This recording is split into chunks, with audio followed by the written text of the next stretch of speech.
Cube Radio. Salut, c'est Charles Dran avec l'équipe dans 5 minutes. On s'intéresse aux sciences, à l'histoire et à l'actualité.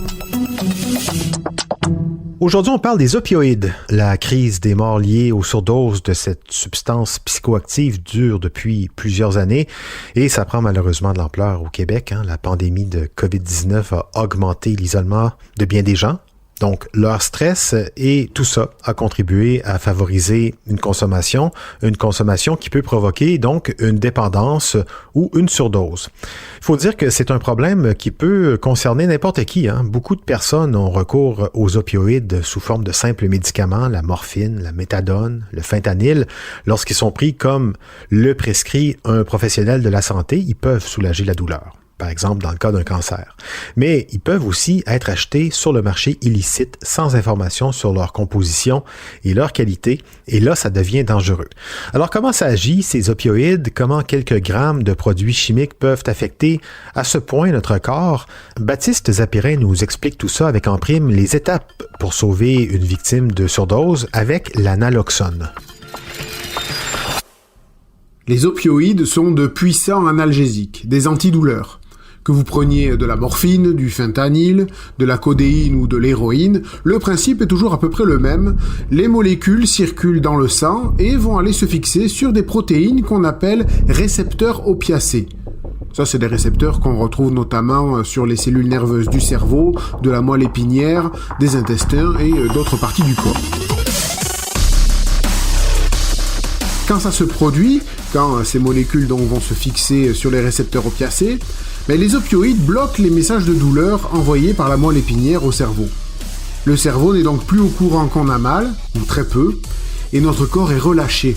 Il libère des endorphines, on peut se sentir euphorique, et donc effectivement, ça fait du bien quand on souffre, physiquement ou mentalement. Mais, comme tout ce qui est chimique et qui fait du bien, il y a toujours un risque de dépendance sur une longue période de temps. Et il y a aussi le risque mortel de faire une surdose. On est tellement relâché que le corps et les organes comme le cœur ou les poumons tournent au ralenti, voire s'éteignent. C'est pour ça qu'il vaut mieux toujours avoir de la naloxone près de soi quand on consomme des opioïdes. C'est gratuit et disponible sans ordonnance en pharmacie et dans certains organismes communautaires, en passant. Une injection de naloxone a de bonnes chances d'annuler les effets de la drogue puisque les molécules de naloxone viendront remplacer celles des opioïdes dans les récepteurs opiacés pour annuler leurs effets. Sauf que, évidemment, si une personne fait une surdose, ce n'est pas elle qui va s'injecter la naloxone.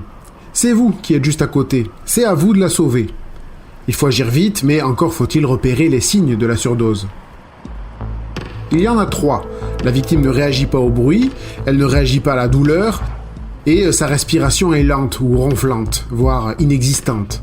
Si vous voyez ça, si la personne est inconsciente, vous l'allongez sur le dos, vous lui parlez fort, vous criez son nom, et aussi avec vos mains, vous frottez vigoureusement son sternum, le centre de la poitrine, pour la faire réagir à la douleur. Si la victime reste inconsciente, il faut tout de suite appeler le 911 et faire venir une ambulance. Vous êtes seul et sans cellulaire à portée de main, mais alors là, allongez la victime sur le côté avant d'aller trouver un téléphone. C'est très important. Ensuite, le temps que l'ambulance arrive, c'est le moment de lui donner une dose de naloxone. La naloxone, ça existe sous forme injectable avec une seringue.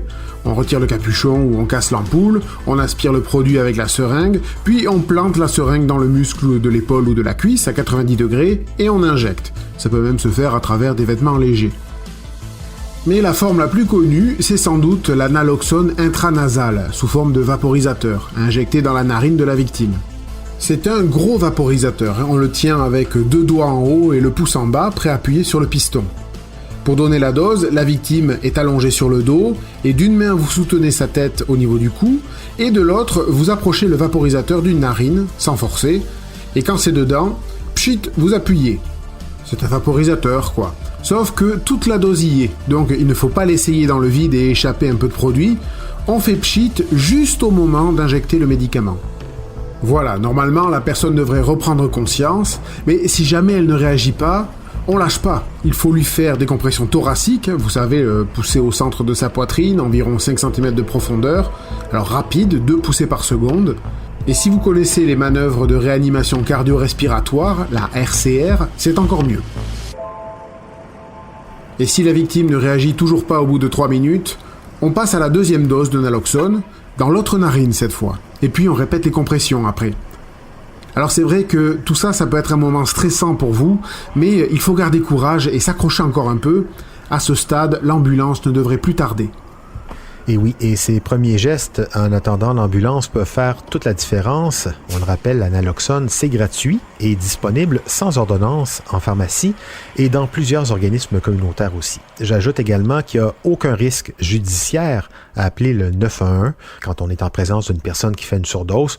On peut imaginer que certains hésitent à le faire de peur de se faire poser toutes sortes de questions, d'où viennent ces opioïdes, et d'avoir des problèmes avec la justice ou de faire du tort à un ami ou un proche qui vient de faire une surdose. Mais au Québec, la loi sur les bons samaritains secourant les victimes de surdose offre une protection juridique aux personnes qui sont en train de faire un surdosage ou qui en sont témoins. Donc oui, appelez le 911, personne ne sera accusé de rien. La priorité ici, c'est de sauver une vie. Merci Baptiste Zapirin, c'était en 5 minutes.